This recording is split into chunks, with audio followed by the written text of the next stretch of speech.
ഇപ്പോൾ മാത്യു കുഴൽനാടൻ MLA മാധ്യമങ്ങളെ കാണുന്നു. അതിലേക്ക് അല്ല, ഞാൻ അവർക്ക് നേട്ടമുണ്ടായ കാര്യങ്ങൾ പാർട്ട് 2 പാർട്ട് 3 വരും. വെയിറ്റ്, ഞാൻ നേരത്തെ പറഞ്ഞ ഒരു പിക്ചർ അഭി ബാക്കി ഹേ എന്ന് പറഞ്ഞ സ്ഥിതിയാണ്. പക്ഷേ ഇത് ഈ മൈനർ കൺസെഷൻ റൂൾസ് റിലാക്സ് ചെയ്യാൻ വേണ്ടിയിട്ടുള്ള വലിയ ലോബിങ് ഡൽഹിയിൽ നടന്നുകൊണ്ടിരിക്കുകയാണ്. അപ്പോൾ ഈ സമയത്തിനോടിടയ്ക്ക് എന്തെങ്കിലും റിലാക്സേഷൻ അതിൽ വന്നിരുന്നെങ്കിൽ they would have implemented the lease. ഇതാണ് അതിൻ്റെ കീ. രാജ്യം പറയുന്ന പ്രസക്തമായ കാര്യം 2002 ആന്റണി സർക്കാരാണ് സ്വകാര്യ മേഖലയ്ക്ക് ഖനനാനുമതി നൽകുന്നത്. മാത്യു മുണ്ടയുള്ള വെടിവെച്ചത് നിങ്ങളുടെ മുന്നണിയിലേക്ക് തന്നെയാണ്. ഞാനാണല്ലോ ആ ലീസ് തന്നെ കാണിച്ചത്. 2003-2004 UDF സർക്കാരെന്ന് അറിയാൻ പാടില്ലാത്ത ആളല്ലോ ഞാൻ. അതായത് അന്ന് അനുവദിച്ച ലീസ് പൊതുജന താല്പര്യാർത്ഥമല്ല എന്ന് മനസ്സിലായ മൊമെൻറ്റിൽ വിത്തിൻ 10 days ബഹുമാനായ ശ്രീ AK ആൻ്റണി അതിൻ്റെ തുടർ നടപടികൾ മരവിപ്പിക്കുകയുണ്ടായി. അതാണ് UDF സർക്കാർ ചെയ്തത്. അതല്ലാണ്ട് ഞാനത് UDF അല്ല എന്ന് അറിഞ്ഞുകൊണ്ട് അല്ലാണ്ട് അറിയാതെ പറഞ്ഞൊന്നുമല്ല. സോ അങ്ങനെയൊന്നും അതല്ലാതെ അദ്ദേഹത്തിന് വേറെ ഒന്നും പറയാനില്ല. നമ്മൾ അഡ്മിറ്റ് ചെയ്ത് ഞാൻ തന്നെ കാണിച്ച ലീസ് അദ്ദേഹം പറയേണ്ട കാര്യമില്ല. അത് UDF സർക്കാരിൻ്റെ കാലത്താണ്.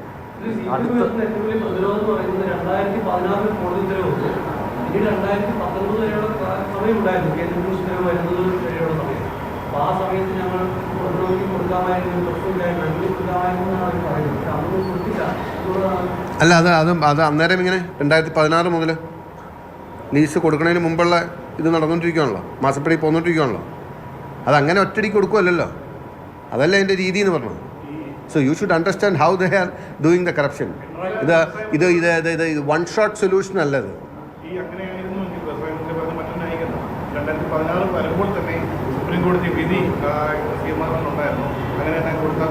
ഇല്ല, 2016 CMRL കൊടുക്കാൻ സുപ്രീം കോടതി വിധിയില്ല.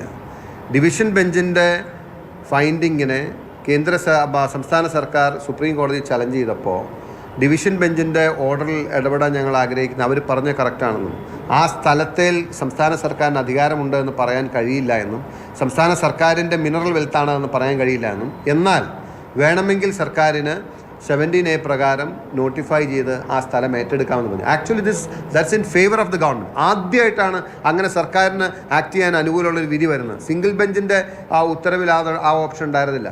ഡിവിഷൻ ബെഞ്ചിൻ്റെ ഉത്തരവിൽ ആ ഓപ്ഷൻ ഉണ്ടായിരുന്നില്ല. സുപ്രീം കോടതിയിലാണ് സംസ്ഥാന സർക്കാരിന് ആദ്യമായി അത് ഏറ്റെടുക്കാനുള്ള അനുകൂലമായ ഉത്തരവ് കിട്ടി. അത് CMRLന് അനുകൂലമാണെന്ന് മന്ത്രി ഇൻ്റർപ്രറ്റ് ചെയ്യുന്നത് തന്നെ CMRLൻ്റെ വക്കീലായി നിന്നുകൊണ്ടാണ്. CMRLന് വേണ്ടി പറയുന്ന വാദമാണ് രാജീവിൻ്റെ വാദം. അല്ലാണ്ട് സുപ്രീം കോടതി വിധി CMRLന് അനുകൂലമാണെന്ന് പറയരുത്. മുഖ്യമന്ത്രി യോഗം വിളിക്കുന്ന സാഹചര്യം അവിടെ ഉണ്ടായിരുന്ന പ്രാദേശിക പ്രശ്നങ്ങൾ, അതായത് ആലപ്പാട് അടക്കമുള്ള മേഖലയിലെ പ്രാദേശിക പ്രശ്നങ്ങൾ ചർച്ച ചെയ്യുക എന്നുള്ളതായിരുന്നു എന്നാണ് മറ്റൊരു. Very good. റദ്ദാക്കുന്നതുമായി ബന്ധപ്പെട്ട വിഷയങ്ങളെ കുറിച്ചാണ് അദ്ദേഹം സംസാരിക്കുന്നത്. നമുക്ക് വേഗത്തിൽ തിരികെ